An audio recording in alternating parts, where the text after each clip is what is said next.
Guys, this is a watermelon museum in China. As a black guy, it would be blasphemy not to visit and pay my respect. It's located in Daxing district south of Beijing. Daxing district is famous for one of the most beautiful airports in the world. But it also wants the world to know that it's big on watermelon. By just looking at the building, there's watermelon everywhere. The dome looks like a watermelon and there's watermelon art on it. Let's go take a look.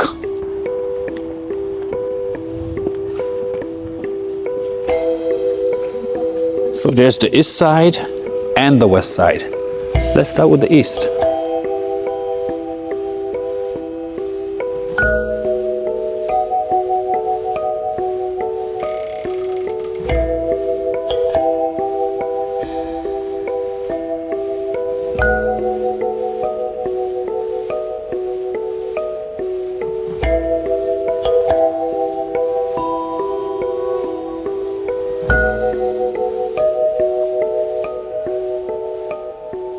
Let's take a look at some big melons.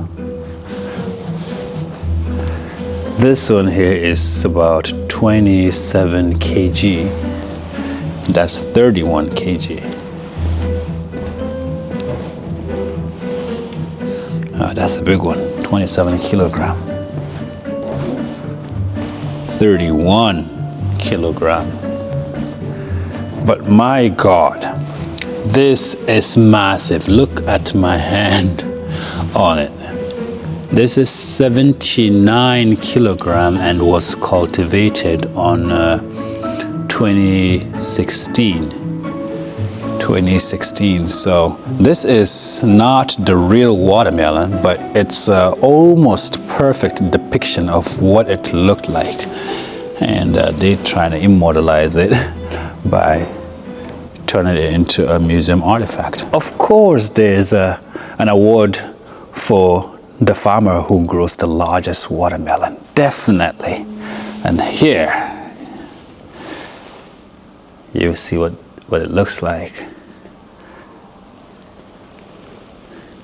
They get rewarded for growing some of the best watermelons. For 2020, it's as big as this. And this is my hand, and see how big this is compared to my hand. If you're wondering and would like to attend, it's called Beijing Daxing Watermelon Festival, and it's held in the summer, January, February, March, April, May, June, around June. That's a soggy bottom watermelon. Watermelon carving is also part of Chinese culture, where first they use pen to draw whatever they want to do, and then use like a V-shaped knife to chip in and remove the cover. Fruits in a watermelon, rose flowers out of watermelons, lamps in watermelon, watermelon something.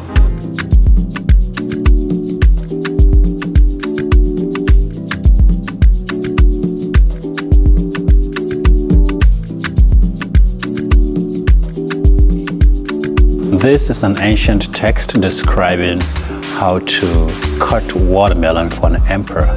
These are poems and pieces of literature dedicated to watermelon.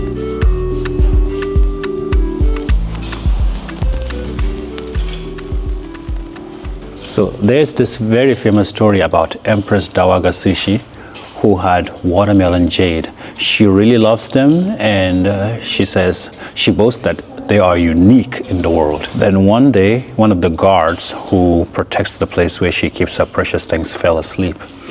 And when he did, the place was broken and the watermelon jade were stolen by a robber who wrote a note. And he said his name is Wang Lao Dao, I think. That's the name of the robber. So the guards were beaten to death, and she ordered that this person should be found. They looked for him and couldn't find this guy. However, there's a story that this guy might be from Shandong province, And there's a place in Shandong province where robbers take from the rich and give it to the poor. So this peasant found the watermelon jades covered in meat. And so he reported it, and it was returned to Sushi. And then she ordered that when she dies, she wants them to be her pillow in her tomb.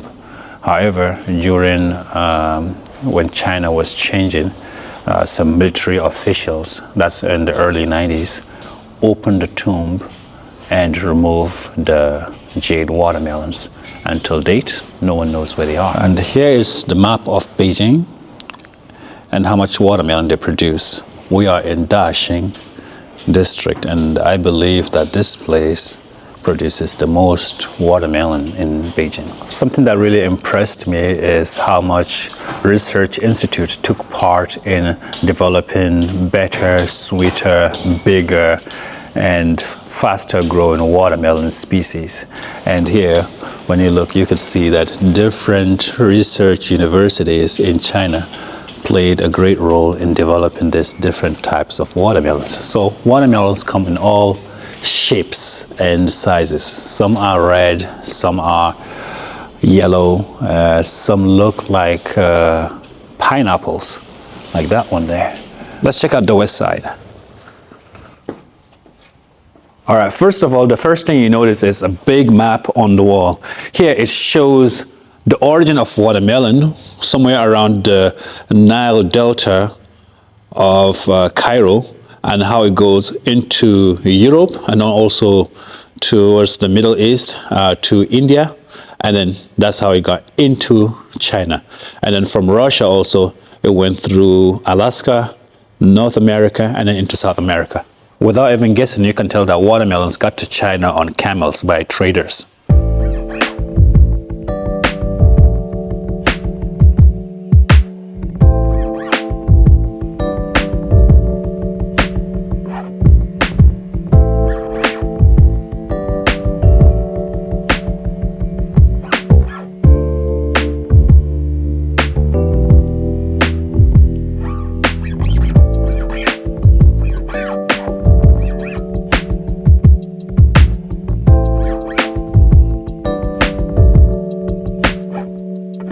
So a new frontier in agriculture is basically sending seeds into space to see how they germinate and how they mutate. And this has also been done with watermelon, and that actually helped to create new variety of watermelon breeds. Interesting stuff. These are texts and pieces of art from the Song Dynasty, all about watermelon. This one is the Northern Song Dynasty glazed watermelon prismatic box unearthed in Duchang County, Jiangxi Province in 1973. All right, what can we learn about the use of watermelons in China? Here it says men can use it to enhance their sexual experience. Women also use watermelon peels when boiled to make their skin softer and smoother. Toothpaste made out of watermelon. These are medicine and drugs, all from watermelon.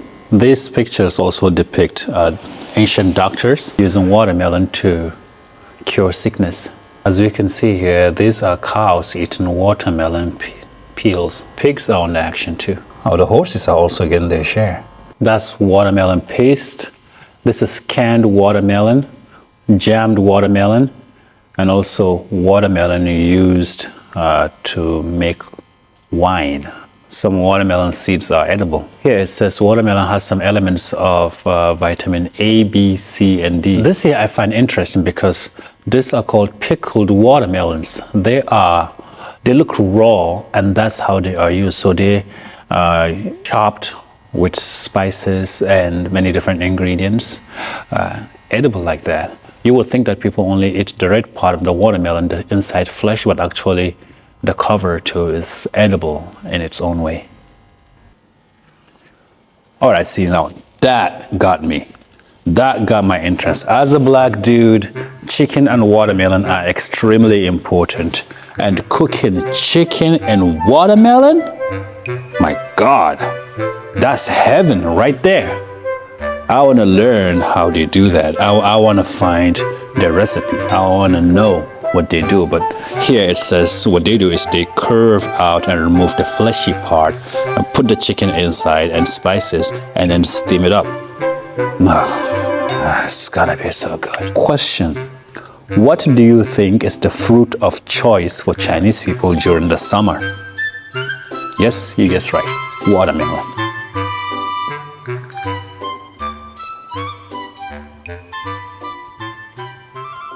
And this is a classic wholesale watermelon market where farmers go to sell their cultivated produce. The museum is also well decorated with everything watermelon.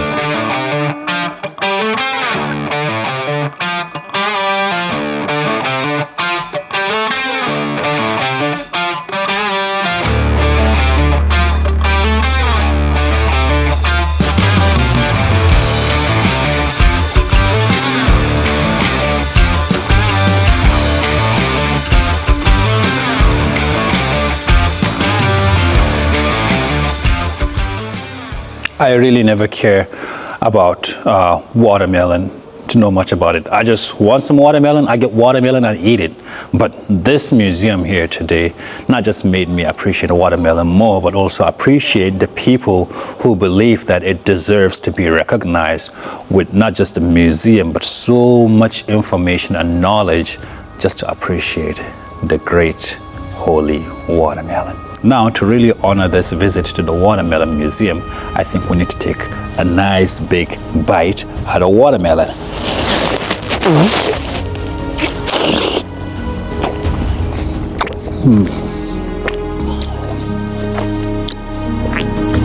Deserves a museum.